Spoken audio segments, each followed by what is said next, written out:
More now, though, for you on another top story. Australia's borders are set to reopen to international travellers in less than 2 weeks. It is, of course, welcome news for the tourism sector, setting the industry on a path to recovery. Joining us live is Andrew McKellar. He's the CEO of the Australian Chamber of Commerce and Industry. Andrew, appreciate your time as always. Just how long a road will that recovery be? Yes, hello Ash. Look, it's very welcome news for the tourism industry. As we know, it's been more than 700 days that our international borders have been closed by the time we get to the 21st of February. I think the one thing we would say here is we can't expect that everything will spring back in a very short space of time. It is going to take some work over the next couple of weeks with the airlines, with the airports, to ensure that all of the logistical arrangements are in place and the arrangements which have changed to some degree in terms of incoming arrivals, how to screen those, how to ensure that those are managed as they come from different parts of the world. So look, there's going to be a lot of work to do. The other thing that we will have to do is we will have to invest in promoting Australia much more heavily as an international destination. We can't assume that people are just going to be flocking to our shores. We are going to have to do work to restore the image and to promote Australia once again as an international destination.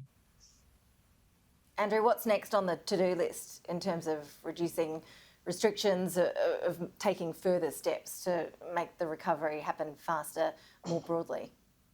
Well, look, I think one of the most important things is obviously the Western Australian situation. So as that continues to develop, we've got to get to the point where the country as a whole can be opened up. And there needs to be a clear timetable to do that, some clear criteria for that to occur. So I think obviously there's more work to do in that space. Once we have that situation, that will be a very important step. There are other challenges. Addressing labour market shortages still.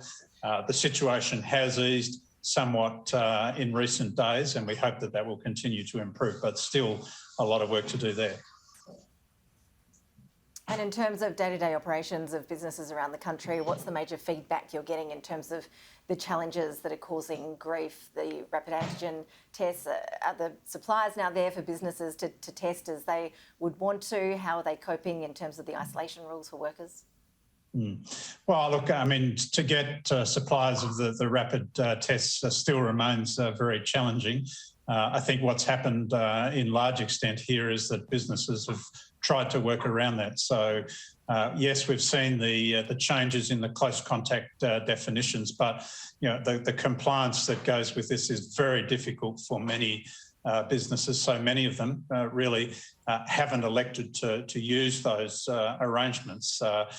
They've tried to work around it as best they can.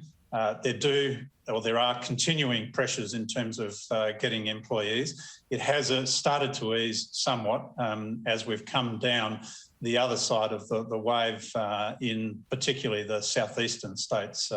And really, I think now many businesses are looking at that as the key to improve the situation.